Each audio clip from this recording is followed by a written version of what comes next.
أعوذ بالله من الشيطان الرجيم بسم الله الرحمن الرحيم الحمد لله رب العالمين والصلاة والسلام على أشرف الأنبياء والمرسلين حبيبنا شفيعنا مولانا محمد بن عبد الله وعلى آله وصحبه أجمعين رضيت بالله ربا وبالإسلام دينا وبمحمد نبيا ورسولا اللهم صل على سيدنا محمد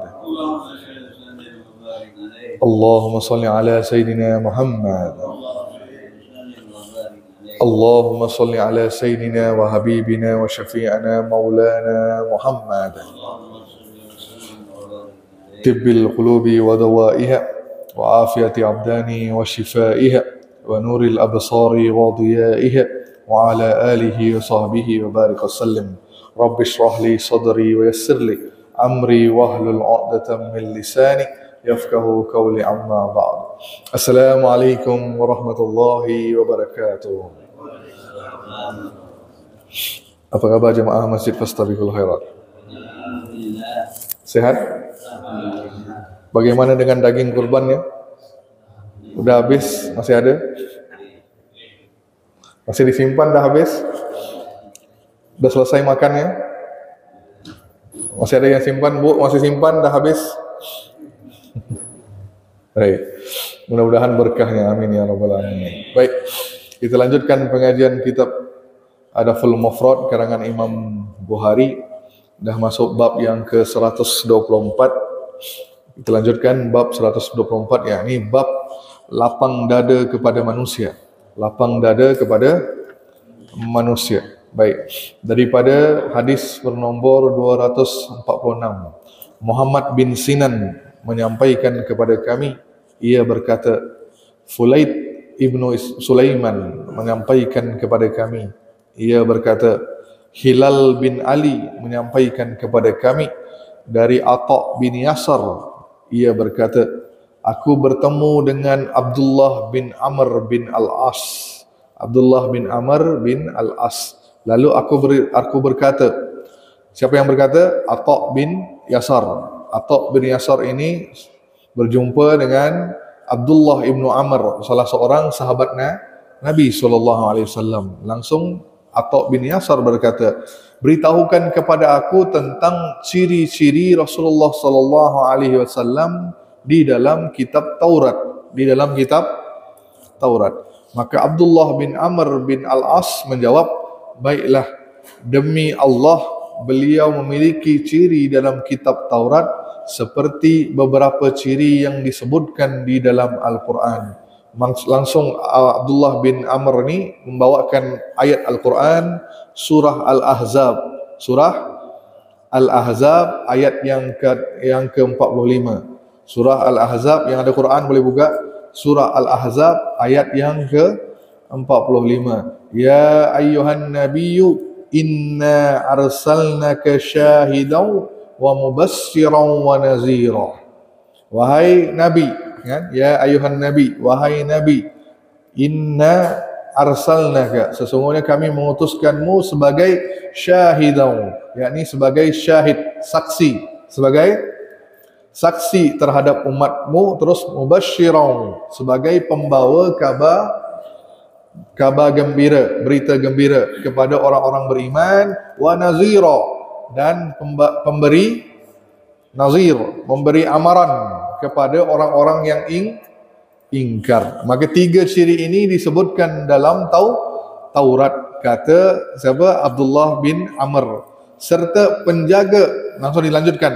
Setelah beliau membacakan ayat itu, langsung beliau lanjutkan, serta sebagai penjaga bagi orang-orang yang ummi. Apa itu ummi? Buta huruf. Engkau adalah hamba dan utusanku. Aku memberimu sebutan Al-Mutawakkil. Al-Mutawakkil, yakni orang-orang yang bertawakal. Engkau bukanlah orang yang keras lagi, kasar, juga bukan orang yang suka teriak-teriak di pasar. Engkau bukanlah orang yang suka membalas kejahatan dengan kejahatan serupa, tapi engkau lakukan justru mengampuni dan memaafkan. Allah Subhanahu wa taala tidak akan mewafatkan baginda hingga Beliau meluruskan agama yang bengkok sampai orang-orang mengucapkan kalimat La ilaha illallah, dan sampai mereka membuka mata yang buta, telinga yang tuli, dan hati yang lalai. Hadis sahih. Baik, di sini seorang tabi'in Atha bin Yasar berjumpa dengan sahabat siapa? Abdullah bin Amr. Tanyakan, apakah dalam kitab Taurat disebutkan tentang Nabi sallallahu alaihi wasallam? Maka beliau menjawab, ya, disebutkan. Apa yang disebutkan dalam kitab Taurat? Nah, ditambah lagi dalam kitab Taurat sebutkan bahawa Nabi sallallahu alaihi wasallam sebagai orang yang bertawakal. Tawakal. Terus ada kalimatnya. Beliau bukanlah faddon maksudnya yang keras lagi kasar, maksudnya berakhlak buruk ataupun galid maksudnya orang yang ya sama, kasar, watak kasar. Kalau tadi itu pribadi akhlak buruk, faddon. Kalau galid dia yang kasar, pribadi yang berwatak kasar.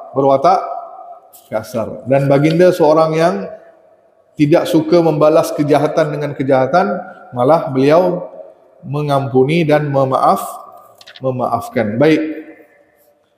Apa maksudnya di sini? Bahawa orang Yahudi tahu bahawa Nabi yang terakhir itu adalah Rasulullah sallallahu alaihi wasallam, tapi mereka mengingkari. Dah disebutkan, bukan hanya di dalam Taurat, malah dalam Injil pun disebutkan. Boleh anda buka surah As-Saff. Surah Saff.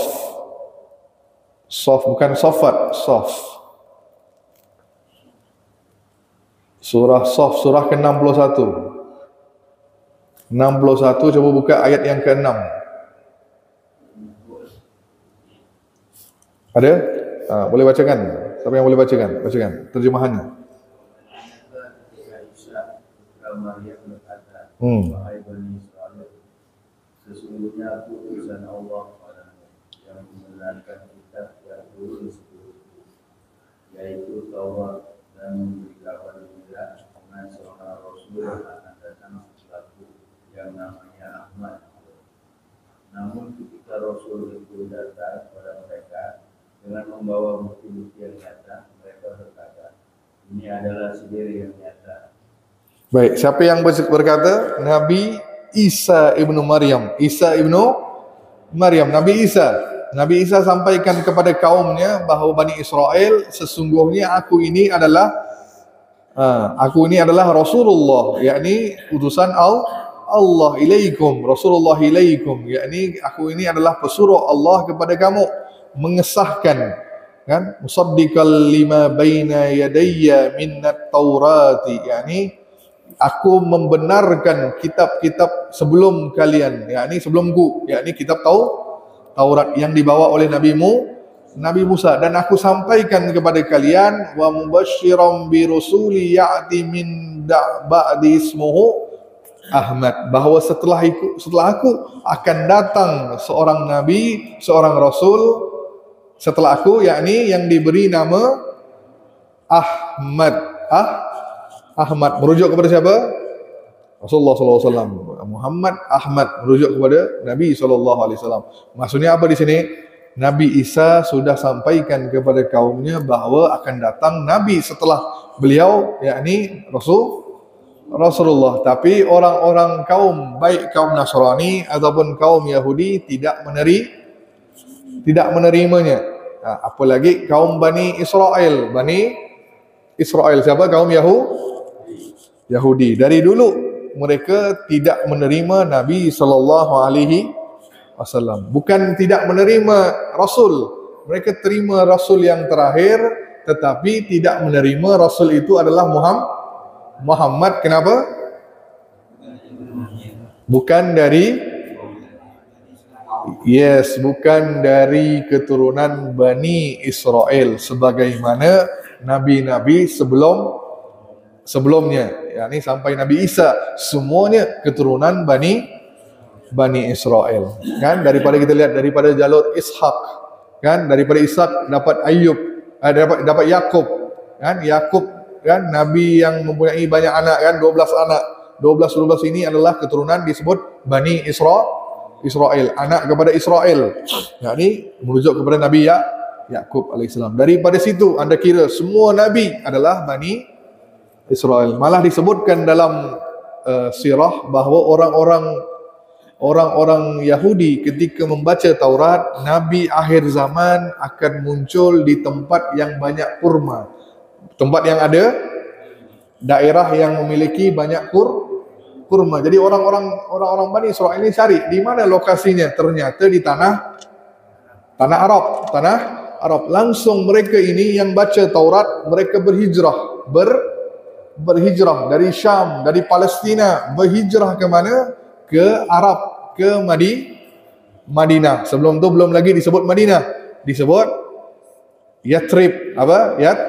Yathrib. Nah, di situ mereka tinggal di daerah Hijaz, yakni daerah wilayah Hijaz tu maksudnya antara Madinah dan Mekah. Nah, di situ mereka pun bercampur dengan masyarakat Arab waktu itu sampai bahasanya dibelajar, terus pakaiannya. Apa disebutnya kalau orang berhijrah ni bercampur dengan orang tempatan, apa sebutnya? Apa istilahnya? Apa Pak? Asimilasi, betul. Bercampur, maksudnya mereka bercampur. Jadi budaya orang Arab pun diikut, kan? Bahasanya diikut, pakaian mereka pun diikut. Cuma mereka ini walaupun dah apa sampaikan disebutkan dalam riwayat, nama-nama mereka dan kabilah mereka pun ke Arab-Araban. Nama mereka ke Arab, macam orang Arab, nama mereka, kabilah mereka, keturunan mereka pun seperti orang Arab, diberikan nama. Kenapa? Pernikahan antara Yahudi dengan masyarakat Arab. Tapi cuma satu, mereka itu disebut, mereka itu fanatisme kepada kebangsaan. Jadi bangga dengan keturunan mereka, yakni keturunan Israel. Jadi mereka tinggal di Madinah. Nah, di situ mereka tinggal dan melihat waktu itu kan Madinah sering suku, ada masalah perang saudara di Madinah antara siapa? Dua suku besar. Disebut Ansor. Siapa mereka tu sukunya? Aus dan Khazraj. Kan dua ini disebut Ansor. Jadi dua ini sukunya orang tempatan Madinah yang betul-betul asli pribumi. Mereka ini bergaduh, sering bergaduh. Maka orang Yahudi yang tinggal di situ waktu itu, mereka kata apa? Orang musyrik, nanti akan datang nabi kami yang terakhir. Nah, waktu itu kami akan menghukum kalian, kami akan bantai kalian sampai tak ada orang musyrik. Tak ada musyrik. Ini kalimat yang keluar daripada orang Yahudi yang tinggal di mana? Di Madinah. Mereka kata apa? Mereka sebutkan kepada kaum Aus dan Khazraj ni yang waktu dulu ni musyrik, penyembah berhala. Langsung dikatakan pada mereka orang Yahudi yang tinggal ni, nanti dalam kitab kami disebut akan muncul nabi akhir zaman, akan muncul di Madinah. Nanti kami akan bersama dengan beliau akan membantai kalian, menghukum kalian yang musyrik. Ni kalimat yang keluar daripada orang Yahudi. Tapi ketika datang Rasulullah, mereka tidak menerima. Malah seorang sahabat Nabi SAW, yakni penduduk asli Madinah, sahabatnya bernama Mu'az bin Jabal. Siapa? Mu'az bin Jabal. Jadi sahabat ni tanya, orang Yahudi, bukankah kalian dulu yang pernah kata bahawa akan muncul Nabi yang terakhir di sini dan kalian akan menghukum kami orang Arab? Tapi kenapa kalian tidak terima Muhammad? Langsung mereka pun menukar, apa kata bahasa sini? Menyembunyikan kebenaran. Apa kata mereka? Yang Muhammad ini bukan Nabi yang kami kenal. Belum datang lagi Nabi kami. Belum datang. Tapi ternyata sudah datang. Tapi mereka menyembunyikan dan menafikan kalimatnya. Maka orang beriman ni, kalimat yang Allah sebutkan pada kita orang beriman, orang Muslim. Apa kata Allah? Sami'na wa ata'na, kan? Betul. Sami'na wa ata'na. Kami dengar, kami taat. Ini ciri orang beriman. Apa kata Allah? Solat 5 waktu, solat tak akan dipertanyakan. Tapi kalau orang Yahudi, Allah beri sifat mereka, sami'na, kami dengar, wa asayna. Yes, kami dengar, kami taat orang Muslim. Sami'na, kami dengar. Kan kata orang Yahudi, sami'na wa asayna. Kami dengar tapi kami tidak mengikuti, tidak mau taat. Itu perangai orang Yahudi. Kenapa? Dengki. Satu dia kalimat dia dengki. Sebab Nabi terakhir, Nabi akhir zaman yang dijanjikan muncul di kalangan orang Arab, bukan orang Bani Israel. Itu saja permasalahannya. Boleh bayangkan, dengkinya luar biasa. Faham tak? Itu saja permasalahan, bukan yang lain. Semua yang lain diterimanya, cuma itu saja tak terima. Kalau Nabi terakhir itu dalam kalangan Bani Israel, mungkin dia akan terima, tapi tidak maunya. Nah, itulah perangai orang Yahudi. Maka disebutkan dalam sini bahawa dalam kitab orang-orang Yahudi sudah disebutkan bahawa akan muncul Nabi, merujuk kepada Nabi SAW. Ya, ini perangai beliau tadi kan, menjadi saksi, pembawa kabar berita gembira, memberi peringatan. Terus yang paling penting di sini berkaitan dengan tajuk kita kan, ketika beliau diberi kejahatan kan, tapi beliau balas kejahatan itu dengan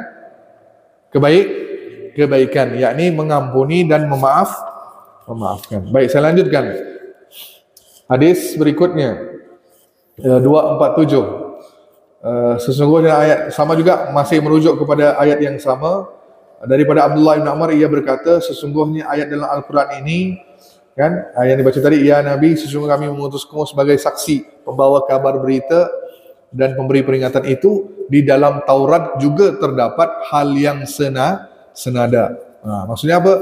Apa yang disebutkan dalam Al-Quran sama juga disebutkan dalam Taurat. Baik, lanjutkan.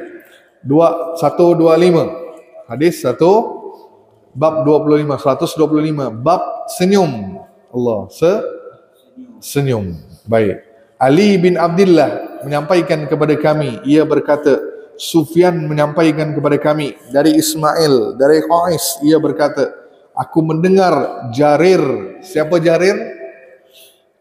Siapa Jarir? Ingat nama ni? Jarir bin Abdullah. Masih ingat? Jarir bin Abdullah Al-Bajali. Masih ingat? Aku belum nyampe. Dah saya sampaikan dulu dah. Saking lama. Oh dah makan banyak daging kurban, dah lupa dah ilmu. Jarir bin Abdullah Al-Bajali. Tak tahu, Masya Allah, masa lupa. Dah, baik, ingat, masih ingat Nabi khutbah. Ketika Nabi khutbah, Nabi kata sebentar lagi akan masuk orang yang wajahnya disentuh oleh malaikat. Kan masih ingat? Saya akan pernah sampaikan dulu. Wajah yang disentuh oleh malaikat. Maka datang yang masuk itu adalah Jarir bin Abdullah Al-Bajali. Maka di sini hadisnya tentang beliau kata, sejak aku masuk Islam, kata Jarir, Rasulullah sallallahu alaihi wasallam selalu tersenyum bila melihatku. Hadis sahih. Jadi Jarir berkata, sejak aku masuk Islam, setiap kali aku jumpa Nabi SAW, baginda pasti tersenyum. Dan daripada Rasulullah pernah berkata, dari pintu ini akan masuk seorang laki-laki yang paling baik dari Yaman. Pada wajahnya terdapat usapan malaikat. Maka yang masuk adalah Jarir bin Abdullah Al-Bajali. Nah, poin apa di sini? Nabi SAW sentiasa tersenyum. Tersenyum. Nabi daripada ketawa dan senyum, sahabat banyak melihat Nabi senyum. Senyum Nabi itu, kita pernah belajar dulu, tidak menampakkan gigi. Senyum Nabi tidak menampakkan gigi. Ketawa pun tidak nampakkan gigi. Kecuali dalam beberapa kesempatan, beberapa waktu, boleh dikira, boleh dihitung peristiwa kan? Yang Nabi ketawa sampai nampak gigi apa? Apa geraham? Apa geraham? Bukan gigi taring, gigi geraham. Dalam ni, betul kan? Geraham kan? Nabi ketawanya lepas. Hanya boleh dihitung berapa kali. Contoh yang sering kita dengar, apa salah satunya? Yang paling masyhur, Nabi ketawa sampai gigi baginda nampak kan peristiwanya. Ada yang datang lapor kan, ya Rasulullah, aku ni telah berjima istri pada siang hari Ramadan. Gimana ya Rasulullah? Kan? Maka Nabi kata, kalau begitu kau puasa, bayar kafarat, puasa selama dua bulan. Ya Rasulullah, aku bulan Ramadan sahaja tak tahan, apalagi nak minta aku puasa 2 bulan berturut-turut. Tak mampu ya Rasulullah, aku tak dapat nak kawal nafsu. Ya Rasulullah, tak dapat. Maka Nabi kata, kalau begitu kafarahnya kau beri makan 60 orang miskin. Ya Rasulullah, aku ni bukan orang kaya, aku miskin, macam mana aku nak beri makan, beri sedekah pada orang miskin? Maka Nabi pun pergi masuk ke rumah, ambil satu bakul kurma, ambil satu bakul penuh kurma, terus berikan pada sahabat itu. Langsung Nabi kata, nah, kau pergi sedekahkan kepada orang-orang miskin yang ada di Madinah. Langsung apa kata sahabat ni? Ya Rasulullah, di Madinah ni tak ada orang yang lebih miskin dari aku. Boleh aku makan ini? Boleh aku makan? Langsung Nabi dengar itu, langsung Nabi ketawa sampai nampak gigi geraham. Ni peristiwa yang Nabi ketawa sampai menampakkan gigi. Maka tidak banyak, maka sedikit sahaja Nabi ketawa. Nabi banyak tersenyum. Terus lanjutkan lagi. Kemudian daripada hadis nombor 251, Ahmad bin Isa menyampaikan kepada kami, ia berkata, Abdullah bin Wahab menyampaikan kepada kami, ia berkata, Amr bin Al-Harith mengabarkan kepada kami, Abu An-Nadar menyampaikan hadis kepadanya, dan Sulaiman bin Yasar dari Aisyah radhiyallahu anha, isteri Nabi, ia berkata, aku tidak pernah melihat Rasulullah SAW tertawa terbahak-bahak hingga langit mulut beliau terlihat. Biasanya beliau hanya tersenyum. Siapa yang kata? Aisyah radhiyallahu anha, isteri Nabi. Terus Aisyah juga berkata, apabila beliau melihat mendung atau angin, maka raut wajah baginda sallallahu alaihi wasallam akan berubah. Maka waktu itu Nabi akan berkata, maka aku berkata kepada Rasulullah, ya Rasulullah, sesungguhnya apabila melihat mendung, orang-orang bergembira kerana berharap akan turunnya hujan. Tanya Aisyah, namun aku melihat engkau apabila melihat mendung, kenapa raut wajahmu berubah seperti tidak suka ya Rasulullah? Maka Nabi menjawab, wahai Aisyah, aku khawatir akan turunnya azab kepada aku. Suatu kaum ada yang telah diazab dengan kiriman angin kencang, dan ada kaum yang melihat azab lalu mereka mengatakan, inilah awan yang menurunkan hujan kepada kami. Surah Al-Ahqaf ayat 24. Surah Al-Ahqaf ayat 24. Yang ada Quran boleh buka Surah Al-Ahqaf ayat 24. Ahqaf. Baca kan?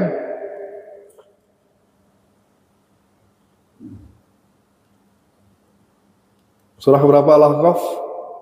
46. 46 ayat 24.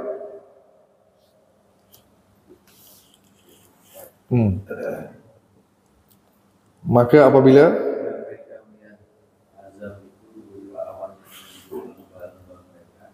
mereka berkata, inilah awan yang akan menurunkan hujan kepada kita.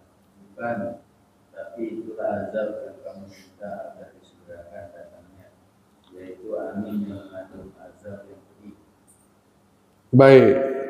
Ini merujuk kepada kaum yang mana? Kaum Nabi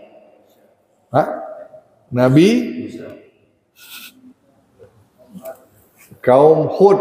Nabi Hud berdakwah ke kaum yang mana? Kaum mana? Apa nama kaum itu? Kaumnya Nabi Hud alaihi salam. Kaum Ad, ya, yakin? Bukan Samud. Samud kaum siapa? Nabi Saleh. Baik, kaum Ad. Kaum Ad. Betul ya? Kaum Ad. Kaum yang mana Allah kirimkan angin yang bertiup selama berapa hari? Masih ingat kan? Hampir 8 hari angin itu bertiup, kan? Kalau tak salah saya, angin itu bertiup. Macam mana azab Allah? Angin itu datang dalam bentuk angin yang kencang dan mengangkat orang manusia, kan?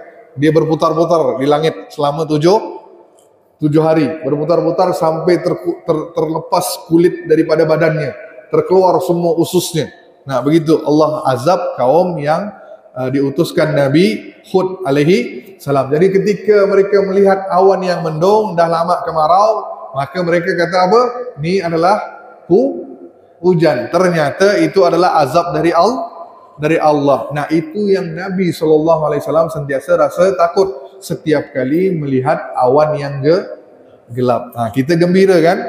Kita nak hujan nih, lama panas nih, happy. Tapi kita tidak tahu, mungkin itu azab dari Allah. Maka sering saya sampaikan, minta perlindungan kepada Allah. Masih ingat apa perlindungannya? Apa doanya? Ni 2 kali saya nanya nih.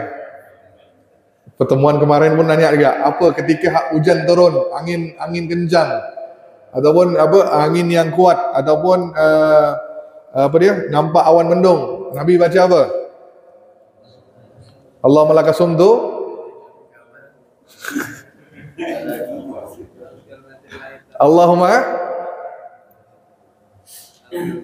Allahumma inni a'udzubika minal khubuthi wal khaba'is. Betul? Astagfirullah antum ni. Masuk isi, apa pula? Allahumma inni a'udzubika min syarriha. Ingat tu, tolong, ingat. Pendek. Takkan belum hafal lagi. Allahumma inni, ayo baca, Allahumma inni a'udzubika min syarriha. Allahumma inni a'udzubika min syarriha. Nah, ya Allah, aku minta perlindungan kepadamu dari kejahatan perkara tersebut. Baik, sama ada itu angin yang kencang ataupun awan yang gelap. Kita minta perlindungan daripada kejelekannya. Maka kita baca, Allahumma inni a'udzubika min syarriha. Hujan turun, Allahumma barik lana. Hujan turun. Ini semua tahulah. Allahumma shayban nafi'an. Ya Allah, mudahan hujan ini hujan yang bermanfaat. Ataupun Allahumma shayban hani'an pun boleh. Ya Allah, mudahan menjadi yang baik, hujan yang baik. Kalau hujan lebat,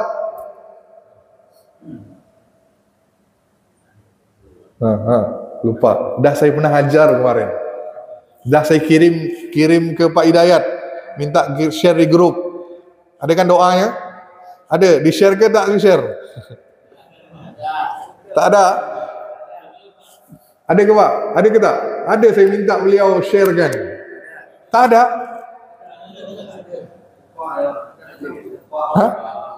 Ada dah Dari mana takkan lupa pula. Allahumma hawalaina wala alaina. Allahumma hawalaina wala alaina. Ya Allah, turunkan hujan di sekitar kami, bukan wala alaina, bukan ke atas kami. Ini ketika hujan lebat, sangat-sangat lebat, 2 jam tak berhenti. Maka baca doa ini, Allahumma hawalaina. Dia panjang, tapi saya beri yang pendek, versi yang pendek. Allahumma hawalaina wala alaina. Wala alaina. Boleh hafal ni? Insya-Allah. Baik, teruskan bab yang ke-126. Bab tertawa. Tadi senyum, sekarang tertawa. Daripada hadis 252, Sulaiman bin Daud menyampaikan kepada kami, ia berkata, daripada Abu Hurairah, ia berkata, Nabi SAW bersabda, kurangilah tertawa kerana banyak tertawa dapat mematikan hati. Hadis Hasan, hadis riwayat Hasan. Baik, maksudnya di sini apa? Nabi menyampaikan kepada Abu Hurairah, jangan banyak ketawa, sebab banyak ketawa itu dapat matikan hati. Hati itu akan jadi keras kerana banyak ketawa. Terus hadis yang lain pun lebih kurang sama bunyinya, daripada Abu Hurairah, daripada Ibrahim bin Abdullah, dari Abu Hurairah, dari Nabi SAW, beliau bersabda, jangan banyak tertawa kerana banyak tertawa dapat mematikan hati. Hadis sahih.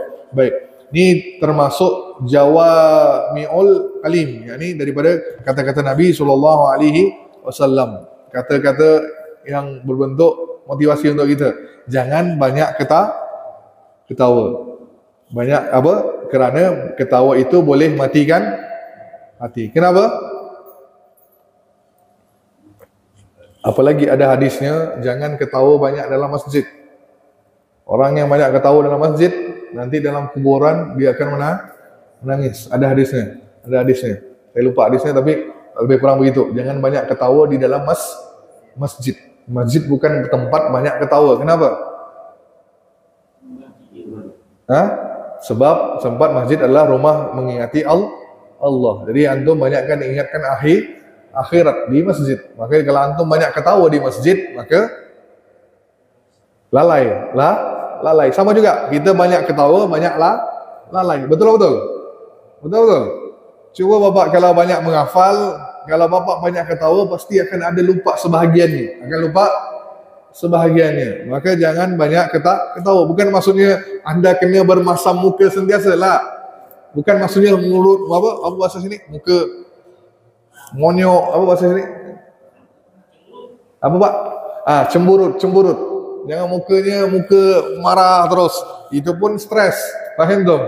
Kalau antum makanya ada boleh ketawa, boleh senyum, tapi yang maksudkan dalam Islam ini adalah apa? Jangan overdose. Betul, overdose. Berlebihan. Jangan terlalu lebih. Semua itu jangan. Maksudnya makan pun boleh makan.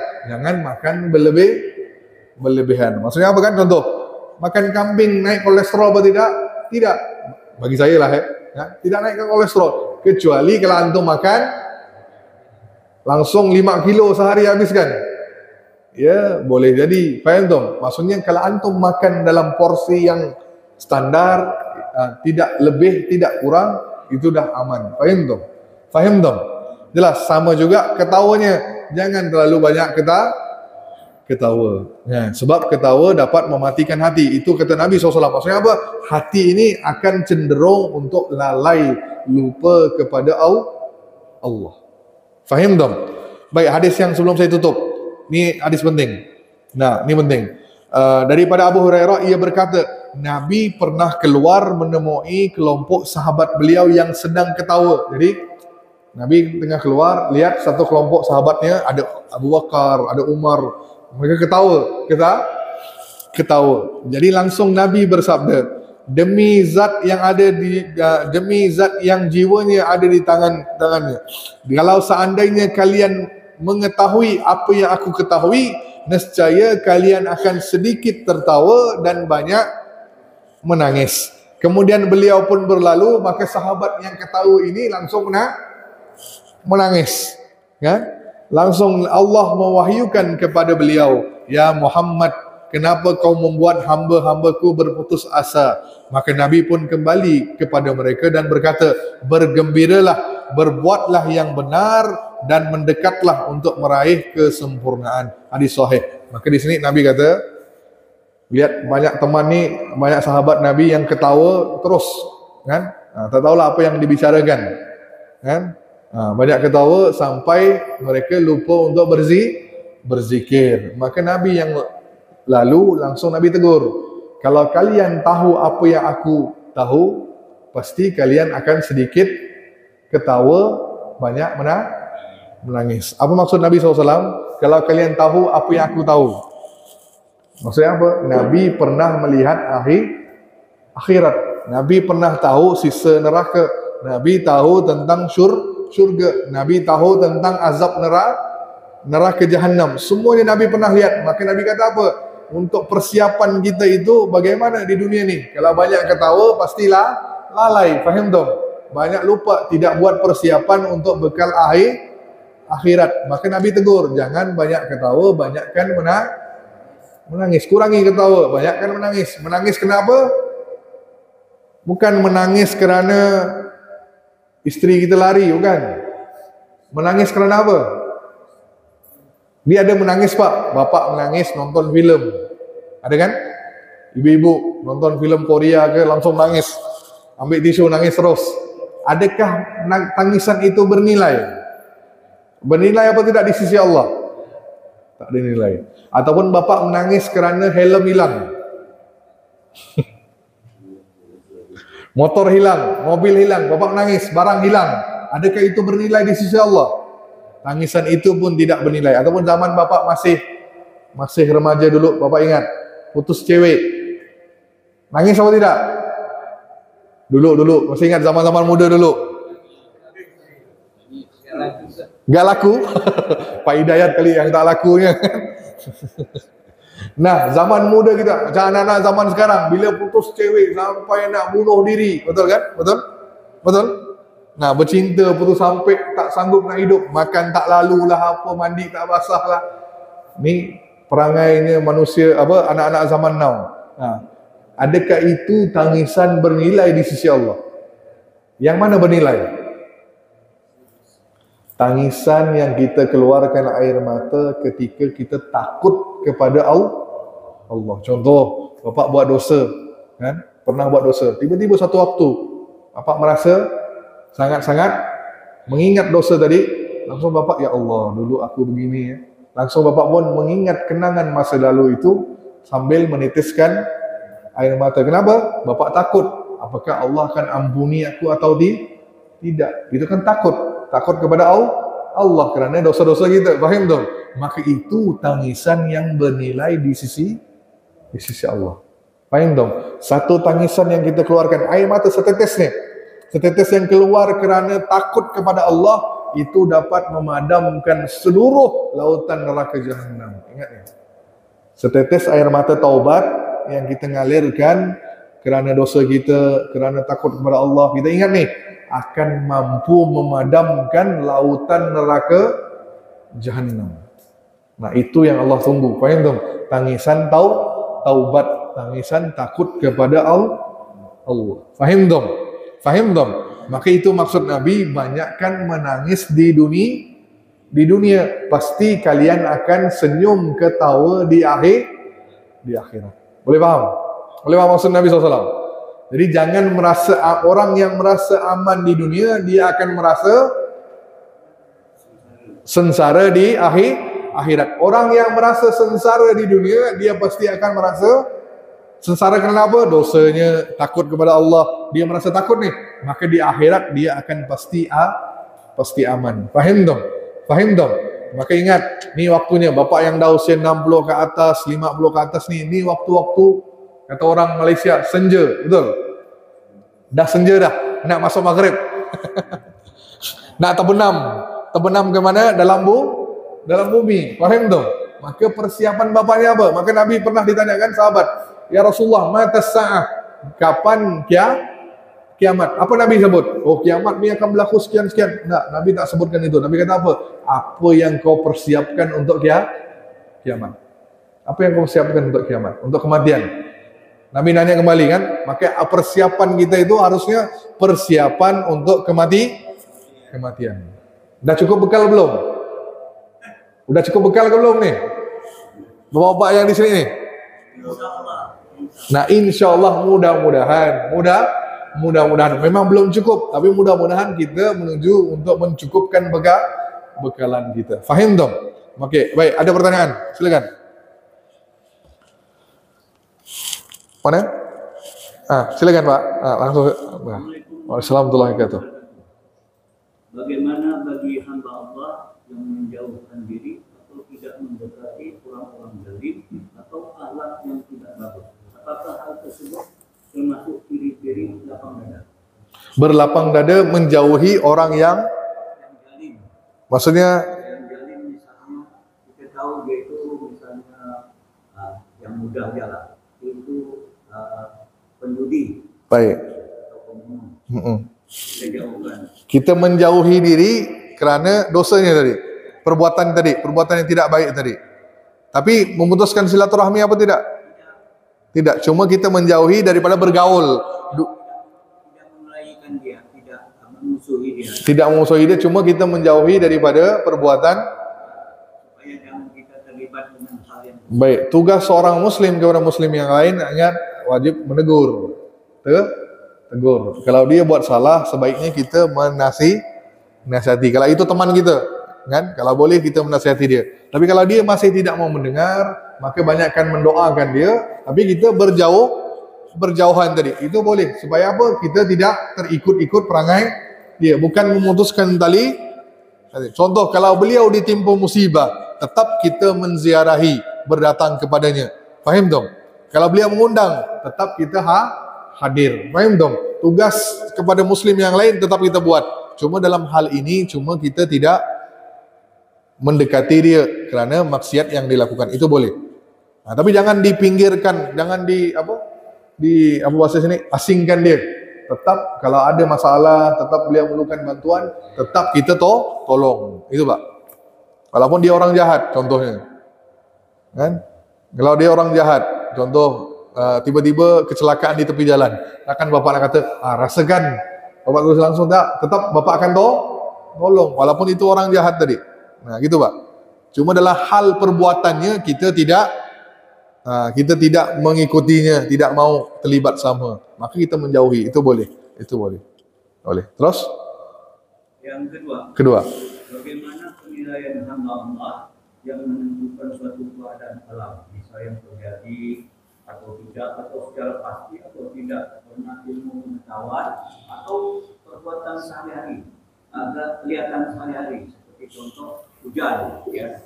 Hujan ini kan kalau dalam ilmu pendidikan itu kan ada ilmu menentukan hujan, akan hujan pada hari ini, hari itu, dan besok dan selanjutnya.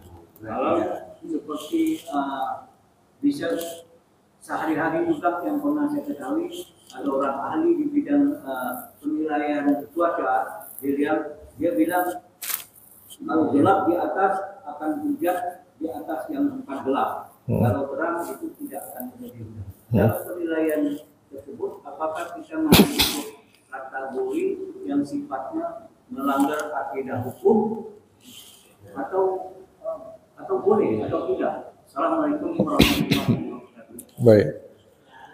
Kalau ada yang hujan turun atas kehendak siapa? Hujan turun atas kehendak siapa? Siapa yang menurunkan hujan? Allah. Kita dalam Islam meyakini bahawa Allah menentukan setiap sesuatu. Faham dong? Semuanya, peredaran bumi, matahari, semua ini adalah ketetapan Allah Subhanahu wa taala. Itu kita yakin. Dan bila hujan itu, kalau ada yang kata saya ngaku boleh mengatur hujan, maka orang ini orang yang bermasalah. Contoh, pawang hujan. Saya boleh ketuk pakai apa ke, terserah lah kan.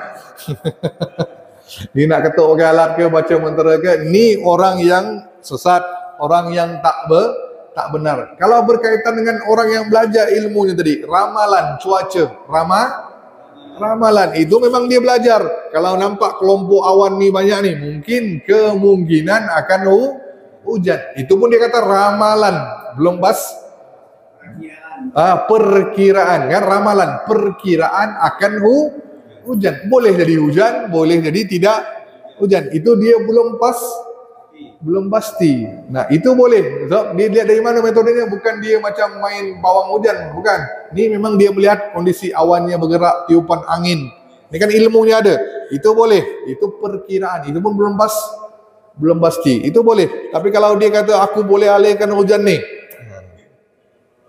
ini orang yang antum kena makan ubat lah maksudnya. Faham tu? Orang yang sesat Pak. Jelas Pak ya? Jadi tak ada masalah.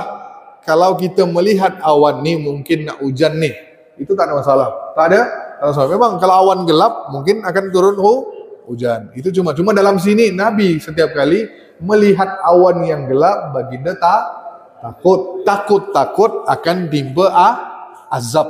Itu saja. Nabi takut akan timba azab. Nah, itu saja Nabi SAW. Memang Nabi khawatir. Khawatir. Gitu, Pak. Sip? Udah? Sip. Ada yang lain? Ada? Pak Hidayat? Nah.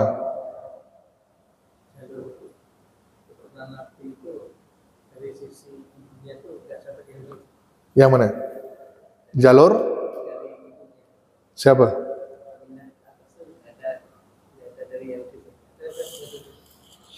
Tak ada. Dua-duanya keturunan Arab.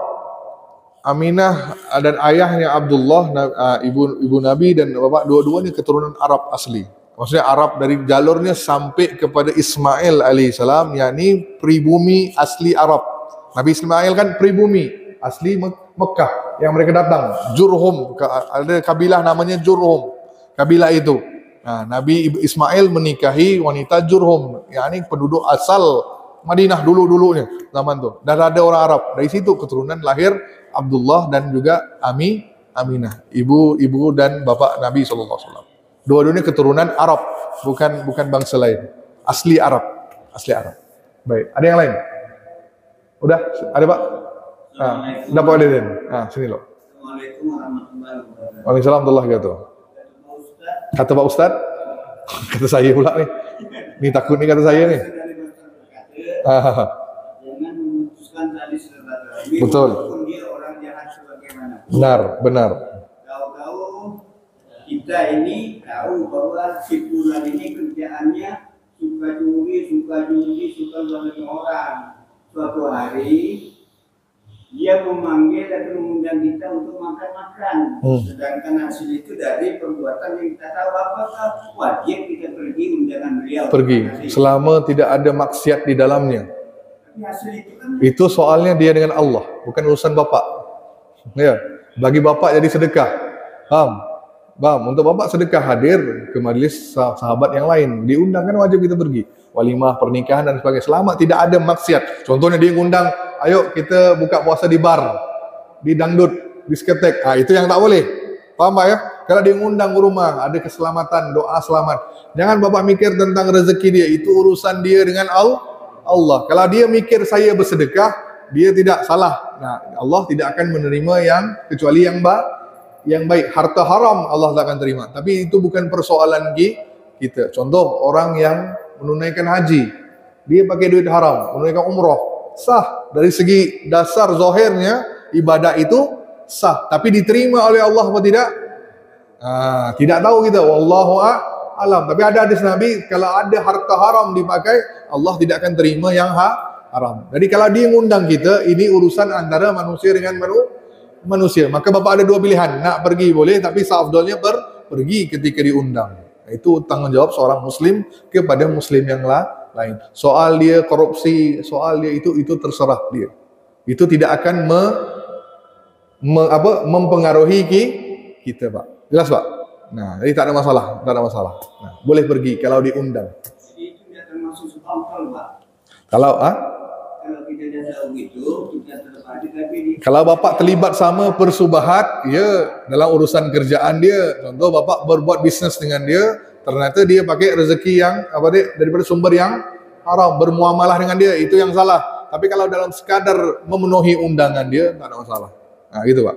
Sip, dalam hal yang lain, bisnis, hal-hal yang lain, itu boleh bersongkol. Ataupun bapak ada kuasa, bapak atasan dia, bapak tidak mengambil tindakan pada dia, ya itu patut akan dipersoalkan. Nah, itu yang disoalkan nanti. Jelas Pak? Jadi tak ada masalah. Cuma orang yang zuhud, orang yang wara, dia akan menghindar. Orang zuhud, ya, orang yang betul-betul menjaga. Nah, dia tidak mau ada unsur haram apapun. Nah, dia akan menghindar. Itu lebih baik. Nah, jadi terserah bapak lah nak pilih yang mana. Nah, siap Pak Deden. Waalaikumsalam warahmatullahi wabarakatuh.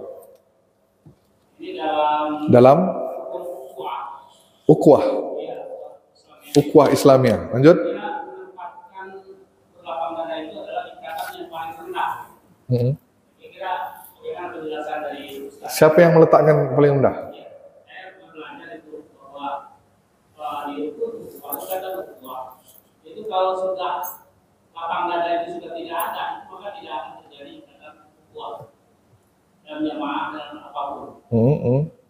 Ini penempatan lapangan waktu lapang dada dalam kuat. Jadi kalau lapang dada sudah tidak ada dalam hati kita, maka tidak ada yang namanya kuat.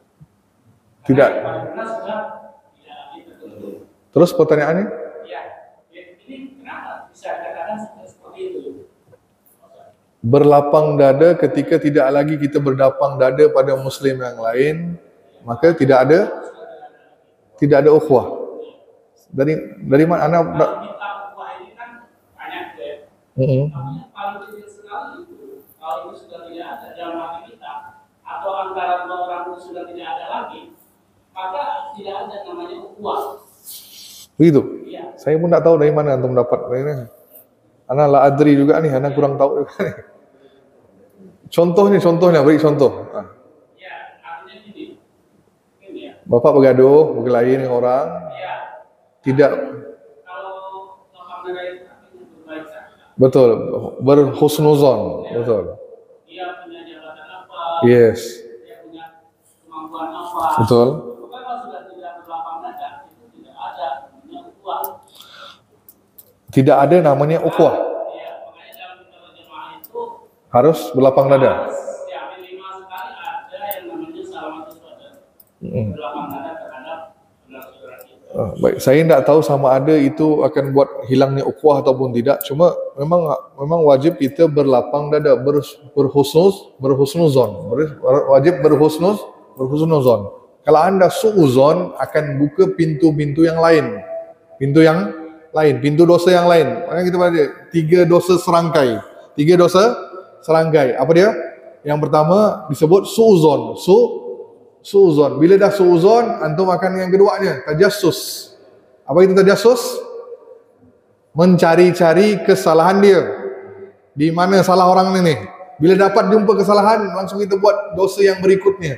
Yakni dosa ghibah, menyampaikan, membuka aib dia. Maka di situ datangnya kenapa wajib kita berlapang dada, supaya tidak ada pembukaan untuk dosa-dosa yang lain tadi. Maksudnya makin jauhlah hubungan dia dengan kita. Maka yang terakhir, mungkin betul kata Bapak tadi, mungkin itu yang harus ada dalam diri kita, sentiasa berhusnuzon. Makanya saya katakan, kalau orang tu banyak buat dosa, Bapak cuba cari sisi baik dia, walaupun Faham tak? Seseorang itu mungkin banyak dosa, tapi mungkin ada satu sisi baiknya. Bapak lihat sisi baik itu supaya tidak memburukkan dia total. Jelas. Orang kita ni kalau dah nampak semua baik yang dibuat, bila orang tu buat satu salah, langsung yang baiknya tak nampak. Macam baju. Contoh saya pakai baju putih ni, tiba-tiba ada bintik hitam. Bapak akan lihat baju putih saya ke bintik hitam? Bapak Ustaz, apa yang hitam ni? Kan Bapak tak akan lihat baju saya yang putih tu. Wah, apa kotor ni Pak Ustaz? Nah, Bapak akan cari yang hitam tadi. Sama juga tadi. Orang yang buat baik banyak, itu akan hilang dengan satu kesalahan yang kita buat. Ini tanggapan manusia. Maka rubah itu. Walaupun orang itu banyak sisi gelapnya, cari sisi baiknya. Supaya kita hubungan ini tetap menjalin ukhuwah Islamiah, tidak terputus Pak, gitu Pak. Makanya penting berlapang dada, berhusnuzon. Faham tom? Okey, udah ya?